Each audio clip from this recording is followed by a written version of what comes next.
மீண்டும் ஒரு முறை அனைவருக்கும் உற்சாகமான மாலை வணக்கம். சரிங்களா? இன்னைக்கு வந்து பார்த்தீங்கன்னா ஜூலை 14 அதுதான் நிகழ்வு. ஜூலை 14 நம்ம ஜேகே பாரம்பரிய ஸ்டார்ட் பண்ணி இன்னைக்கு 6வது வருஷம். சரிங்களா? 5 வருடம் முடிஞ்சு 6வது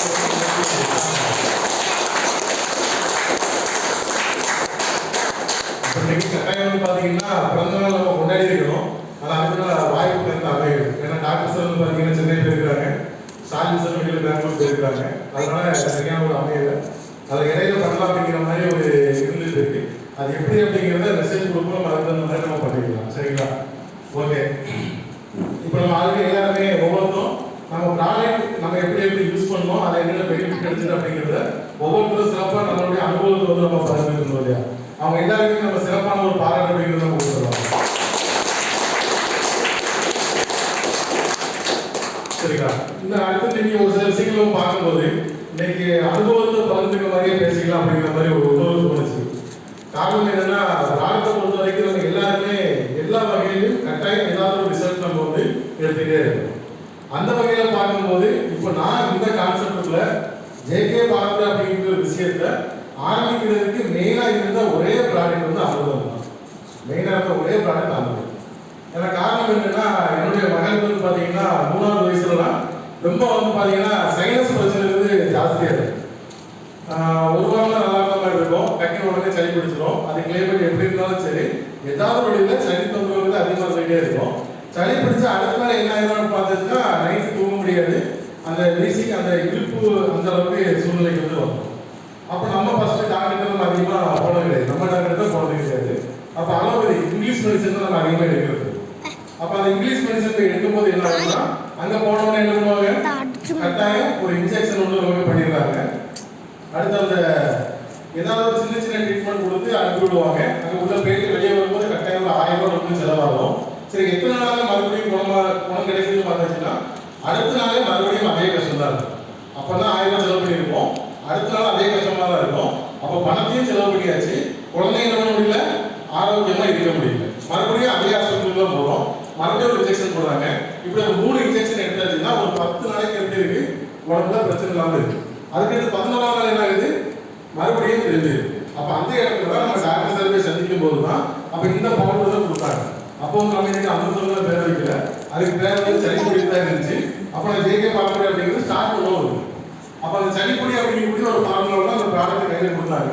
அதை கொடுத்த எடுத்து ஒரு 3வது நாள், நம்ம நிறைய நாள்லாம் எடுக்கல, ஒரு 3வது நாள் எவ்வளவு சளி உடம்புல இருக்குதோ அந்த சளி எல்லாமே டோட்டலா வெளியே எடுத்து அந்த மூச்சுல இருந்து எல்லாமே ஃப்ரீயா வரக்கூடிய ஒரு சூழ்நிலைக்கு வந்து எடுக்க முடியாது. அது எப்பவுமே ஒரு எனர்ஜி இல்லாமலே இருந்த மாதிரியான கொண்டு வந்து இருந்துருப்பாரு.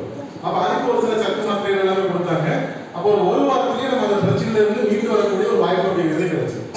அப்போ அதுல இருந்து நம்ம என்ன பண்ணணும், ரெகுலரா டாக்டர்கிட்ட எந்த ஒரு பிரச்சனைனாலும் ஆயுர்வேதத்தை நம்ம நாடி போயிடுவோம்.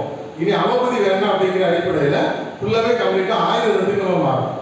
அப்ப அந்த சமயத்துல தான் ஒரு நாள் மறுபடியும் நம்ம டாக்டர் சார் கூட சித்திரைன்னு சொல்லி ஒருத்தர் இருப்பாங்க, நிறைய பேருக்கு உங்களுக்கு தெரியும் நினைக்கிறேன். டோக்கன் போட்டதுன்னா நம்ம முதல்ல டோக்கன் போவோம். அப்ப அவர் வந்து பாத்தீங்கன்னா திடீர்னு கூப்பிடுறாரு, சார் உங்களை வந்து டாக்டர் வந்து உங்களை பார்க்கணும்னு சொன்னாங்க, கொஞ்சம் நேரில் வரலாமான்னு கேட்டாங்க. அப்ப அங்க போய் பார்த்ததுக்கு அப்புறம் தான் டாக்டர் என்ன சொன்னாங்கன்னா, ஒரே ஒரு ப்ராடக்ட் மில்லட்ரோன் மட்டும் தயார் பண்ணியிருக்காங்க. மில்லட்ரோன் மட்டும் தயார் பண்ணியிருக்காங்க. இந்த மில்லட்ரோனை எல்லா பக்கமும் அந்த ப்ராடக்டை கொண்டு போகணும், அது எப்படி மார்க்கெட் பண்ணலாம்.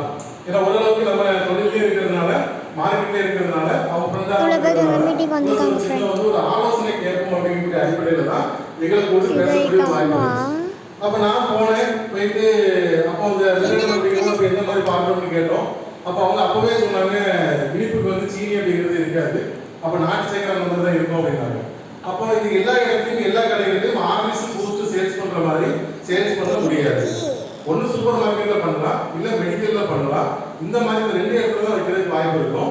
இதையும் தாண்டி நம்ம பேசுறதா ஏதாவது டாக்டர் கொடுத்தாச்சுன்னா அவங்க பேசுறதுக்கு வாய்ப்பு இருக்கும். மற்றபடி வேற எங்கேயும் மூவ் பண்ண முடியாது அப்படிங்கிறத நான் சொல்லிட்டு நான் கிளம்பியாச்சு, ஒரு ஐடியா கொடுத்து கிளம்பியாச்சு. அதுக்கப்புறம் தான் சார் என்ன யோசிக்கிறாங்க, ஏன் இவங்களை வச்சு மார்க்கெட் பண்ணக்கூடாது, இவங்க மூலியமா வெளியே டிஸ்ட்ரிபியூட் பண்ணுவோம். அப்போ அந்த மாதிரி ஒரு யோசனை பண்ணி மறுபடியும் கூப்பிட்டாங்க. அப்போ மறுபடியும் போய் நம்ம சந்திக்கிறோம். அப்போ அவங்க என்ன சொன்னாங்கன்னா, 1700 பீஸ் வந்து டார்கெட், ஒரு மாசத்துக்கு 1700 பீஸ் வந்து டார்கெட். இந்த 1700 பீஸ் மில்லட்ரோன் மட்டும் சேல்ஸ் பண்ணா போகுதுங்கிற அடிப்படையில தான் கம்பெனி வந்து ஃபர்ஸ்ட் ஸ்டார்ட் பண்ணாங்க. அப்போ ஸ்டார்ட் பண்ணும்போது அப்போ நான் போய் என்ன முடிவு தனியா வந்து எனக்கு பயணிக்கிறது கொஞ்சம் சிரமமா இருக்கும். அப்ப நம்மளுக்கு யாராவது துணைக்கு இருந்தா நல்லா இருக்குங்கிற அடிப்படையில நான் டாக்டர் சார் சொல்றேன். சரி, எனக்கு ஒரு நண்பர் இருக்கிறாங்க, அவங்களும் சேர்ந்து பண்ணியாச்சுன்னா நல்லா இருக்கும். நான் தனியா பண்ணியாச்சுன்னா எனக்கு எந்த அளவுக்கு இந்த இடத்துல ஃபீல்டு கொடுக்க முடியுங்கிறது தெரியல. அப்ப நாம வந்து சேர்ந்து பண்ணலாம் அப்படிங்கிற மாதிரி யோசிக்கிறேன் சார் அப்படின்னு. அப்ப அவங்க சொல்றதுக்கு அதில் யார் வேணாலும் சேர்த்து விடுங்க, வரக்கூடியவங்க 1500 டார்கெட், அவங்க 1500 பில்லட்டும், நான் 1500 பில்லட்டும், மொத்தம் 3000 பில்லட்டும் சேல்ஸ் பண்ணணும் ஒரு மாசத்துக்கு. இதுதான் டார்கெட்டா ஃபிக்ஸ் பண்ணி ஃபர்ஸ்ட் ஒவ்வொரு இடமா இறங்கி பார்க்கலாம் அப்படிங்கிற மாதிரி முடிவு பண்ணி ஸ்டார்டிங் சரியும் சேர்த்து உள்ள எடுத்து 2 ஊரும் சேர்ந்து பயணிக்க ஆரம்பிக்கணும். அப்போ பயணிக்க ஆரம்பிக்கணும். நம்ம ஃபர்ஸ்ட் என்ன பண்ணிருக்கிறோம்? சூப்பர் மார்க்கெட் பார்க்கணும், மெடிக்கல் பார்க்கணும், டாக்டர்ஸ் பார்க்கணும். அப்போ எங்களுடைய எண்ணம் எப்படி இருந்ததுன்னா, இப்போ சூப்பர் மார்க்கெட்டையோ மெடிக்கலையோ பார்க்கறதுக்கு முன்னால டாக்டர் போய் பார்த்தோம் அப்படின்னாச்சுன்னா இந்த பிசினஸை வேகமாக கொண்டு போயிடலாம். அப்போ என்ன பண்ணுறாங்கன்னா, ரேட் வந்து பார்த்தீங்கன்னா நம்ம இப்போ டிபி பிளான் பண்ணுறோம் இல்லையா, அதே மாதிரி அவங்களுக்கு ஒரு ஹோல்சேல் ரேட் வருது, அடுத்து எம்ஆர்பி வருது, ப்ளஸ் வந்து கேஷ் டிஸ்கவுண்ட் சீரின்னு சொல்லுவாங்க. கேஷ் டிஸ்கவுண்ட் இத்தனை %, அது இத்தனை பீஸ் எடுத்தாங்கன்னா அவங்களுக்கு இத்தனை பீஸ் ஆஃபர், இந்த மாதிரி ஒரு சில ஸ்கீமை போட்டு அவங்களுக்கு உட்காந்து பேசணும். அப்போ ஒரு ஆயுர்வேதா டாக்டர், ஒரு ஆயுர்வேதா ப்ராடக்ட், அப்போ மார்க்கெட்டில் நீங்கள் நாட்டு சக்கரை மையப்படுத்தி ஹெல்த்தை மையப்படுத்தி ஒரு ப்ராடக்ட் வருதுன்னா டாக்டர் எந்த அளவுக்கு அந்த ப்ராடக்ட்டை கேட்பாங்க அப்படிங்கிறது எங்களுக்கு ஒரு ஆர்வமாக இருந்தது. சரி, போயிட்டு ஃபர்ஸ்ட் ஒரு டாக்டர் போய் உட்காந்துச்சு, ஒரு அவங்களும் ஆயுர்வேதா டாக்டர் தான், அவங்கள்ட்ட உட்காந்து பேச ஆரம்பிக்கும். அப்போ அவங்க பேச ஆரம்பிச்ச உடனே அவங்க கேட்ட கேள்வி என்னன்னா, மக்களுக்கு என்ன பெனிஃபிட் அப்படிங்கிறது அவங்க கேட்கவே இல்லை. என்ன கேட்கல? மக்களுக்கு என்ன பெனிஃபிட் அப்படிங்கிறது கேட்கவே இல்லை. 3 கேள்வி தான் கேட்டாங்க. 3 கேள்வி தான் கேட்டாங்க. இந்த ப்ராடக்ட் ஆர்டர் கொடுத்தா எப்போ கொண்டு வந்து கொடுப்பீங்க சார்? ஒரு வாரத்துக்குள்ள உங்க கையில் வந்து கிடைச்சிடும். இது கிரெடிட் வந்து நீங்க எத்தனை நாள் கொடுப்பீங்க? 40 நாள் கொடுப்பீங்களா, 50 நாள் கொடுப்பீங்களா, 90 நாள் கொடுப்பீங்களா? இது எத்தனை நாள் கிரெடிட் கொடுப்பீங்க? எங்களுக்கு என்ன பர்சன்டேஜ்?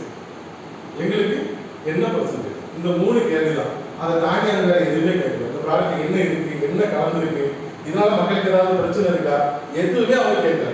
மார்க்கெட்டில் ஒரு ப்ராடக்ட் புதுசாக வந்துருக்கு, ப்ரொமோட் பண்ணி தரோம், எத்தனை பீஸ் இருந்தாலும் கொடுங்க, ஆனால் எங்களுக்கு எவ்வளோ கடன் தருவீங்க, அதை அந்த அந்த நோக்கத்தை தான் கேட்டாங்களே தவிர, அப்போ நம்ம என்ன நினைச்சிட்டு போனோம், அப்போ ஆரோக்கியம் மக்களுக்கு ரொம்ப முக்கியத்துவம் கொடுப்பாங்க அப்படிங்கிற வகையில் நம்ம டாக்டரை பார்த்தோம்.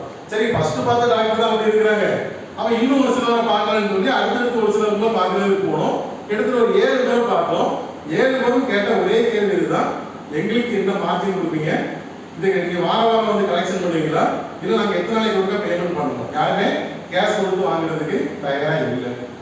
அப்போ அடுத்த ஒரு முடிவு என்ன பண்ணுறோம் அப்படின்னா, சரி மெடிக்கல் போவோம் அப்படின்னு சொல்லி மெடிக்கல் போயாச்சு. அந்த மெடிக்கல் போனாலும் சேம் இதே சூழ்நிலை, நீங்கள் ப்ராடக்டை வச்சுட்டு போங்க, விற்றுதுன்னா காசு தரோம், மற்றபடி மார்ஜின், அந்த ஒன்று மட்டும் தான் நோக்கமாக இருந்தது தவிர அவன் மெடிக்கல்லையும் நம்மளுக்கு கணக்கான ரெஸ்பான்ஸ் இல்லை. சரி, இதை தாண்டி என்ன பண்ணுறோம் அப்படின்னாச்சுன்னா நிறைய சூப்பர் மார்க்கெட் போயாச்சு. நான் முதல்ல ஆனந்தா சூப்பர் மார்க்கெட்டு நிறைய பேர் தெரிஞ்சிருக்குன்னு நினைக்கிறேன். நிறைய சூப்பர் மார்க்கெட் போயாச்சு. சூப்பர் மார்க்கெட் போனவொன்னா அவர் வந்து அழகான ஒரு கதை சொன்னார். உங்கள் ப்ராடக்ட் வந்து ஏர்போர்ட்டில் நிற்கிற மாதிரி, எங்கே நிற்கிற மாதிரி? ஏர்போர்ட்டில் நிற்கிற மாதிரி. நாங்கள் இருக்கிறது எல்லாமே டவுன் பஸ் ஸ்டாண்டில் வந்து நாங்கள் நின்றுட்டு இருக்கிறோம்.